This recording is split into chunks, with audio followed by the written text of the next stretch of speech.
don't talk a lot about politics. That's not my platform, at least not on this show. I try to keep my engagement with politics to a minimum. Now, if you think that makes me irresponsible or ignorant or a bad American or something like that, you certainly have the right to think that. I do have a healthy understanding of how our government is set up and how it functions. I think that's good to appreciate what we have because we are very fortunate to live where we live. I just don't have my ears tuned to every bit of outrage bait the latest pundit or podcaster or YouTuber wants to throw out, like chum into shark-infested waters. Because what I've realized about myself, and maybe you've realized this as well, or are in the process of realizing it, is that I can engage with current events, or I can be at peace. I can be into politics, or I can be mentally and emotionally healthy. I can follow the latest outrage, or I can be a solid husband and father.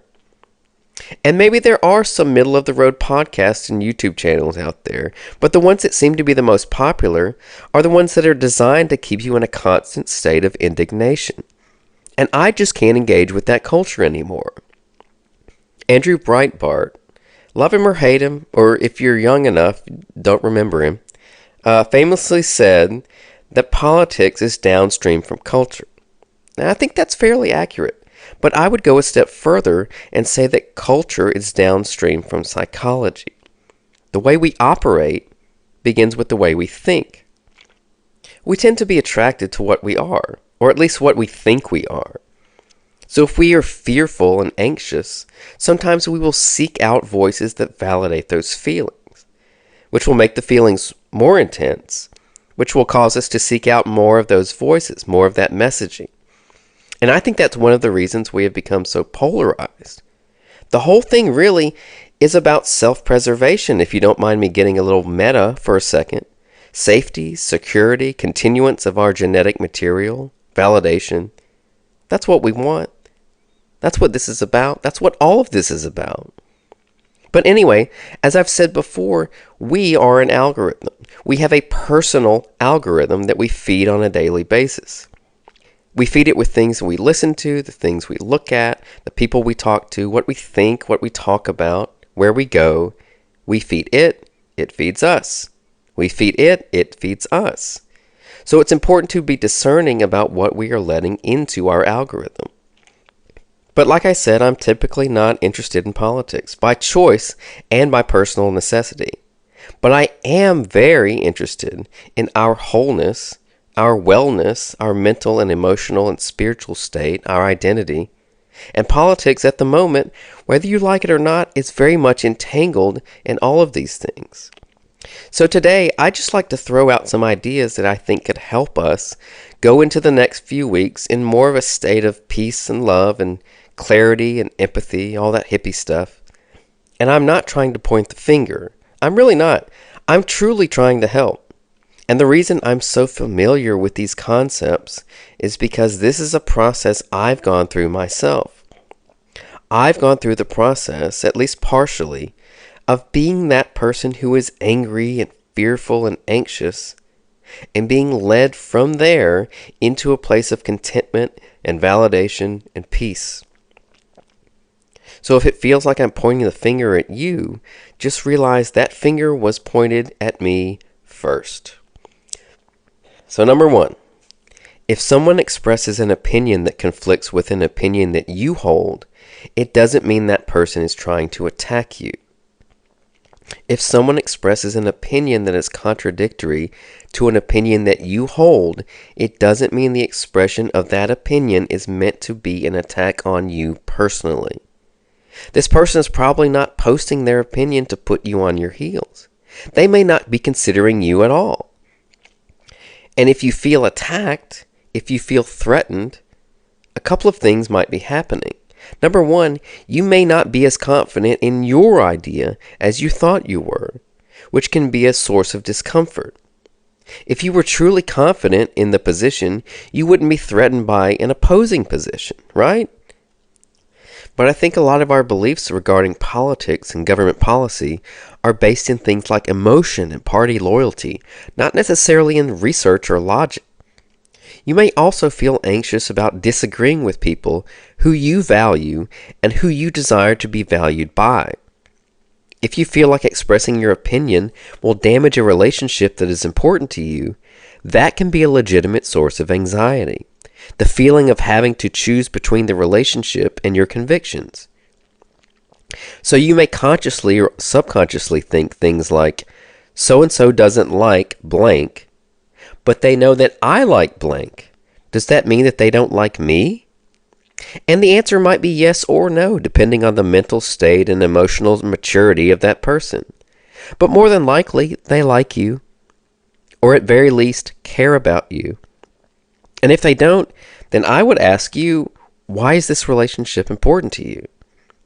And I just want to remind all of us, it is possible to have an opinion and not express it. That's still a thing. And just a personal opinion of mine, I think we were better off when we didn't know everyone's opinion on absolutely everything.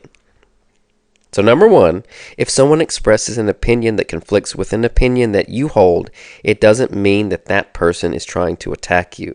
Number two, the person who disagrees with you is just as much of an American as you are.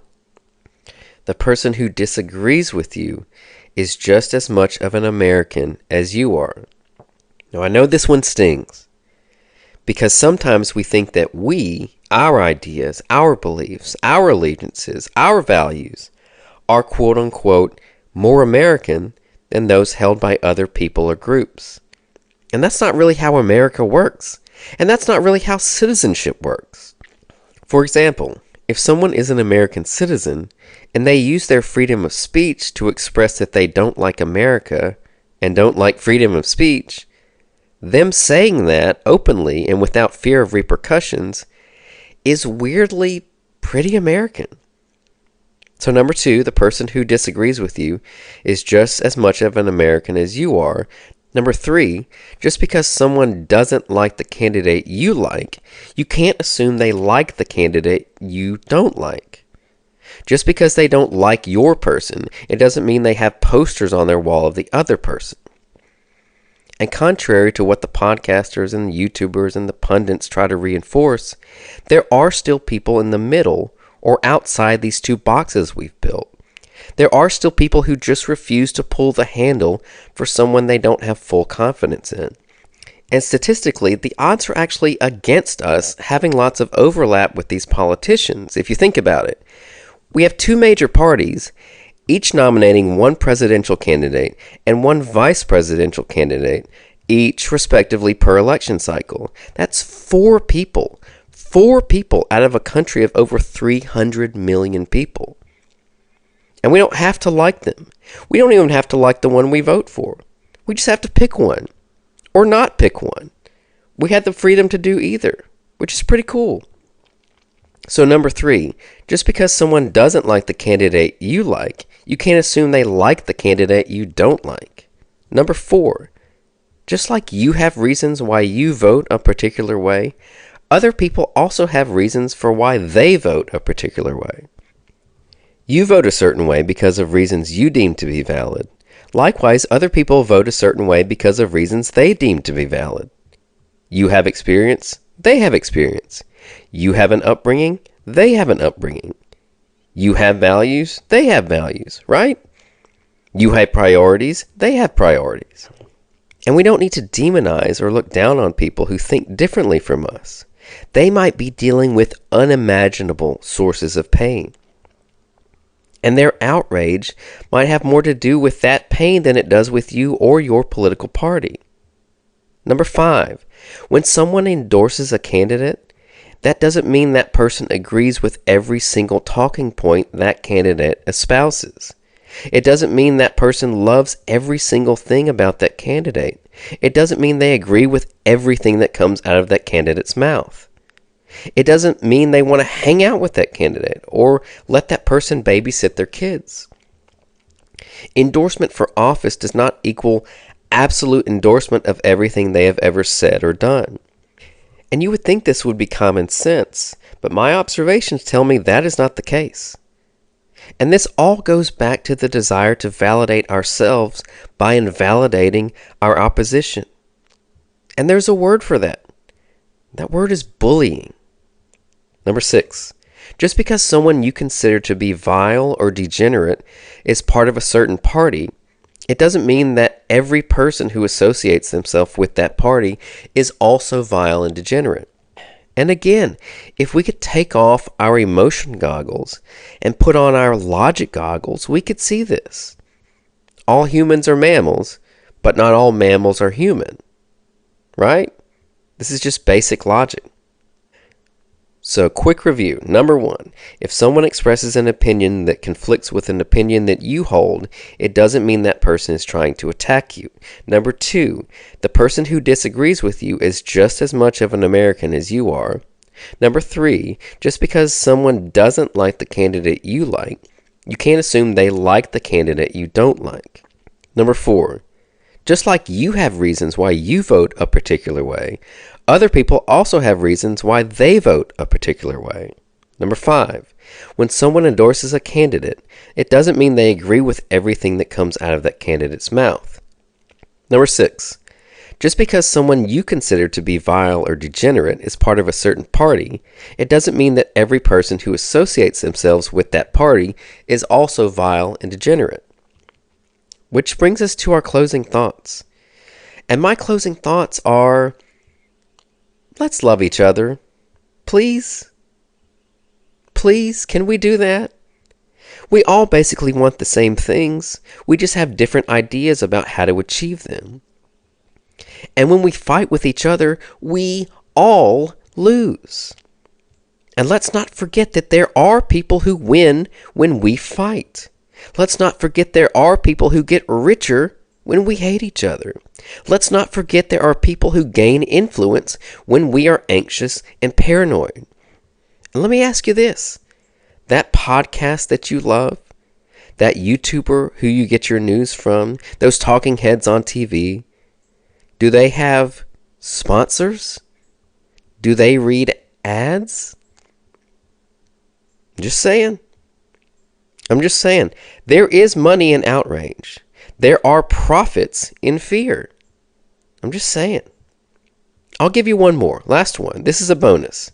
And I hope I don't lose you on this one. I hope you can hang with me. Number 7.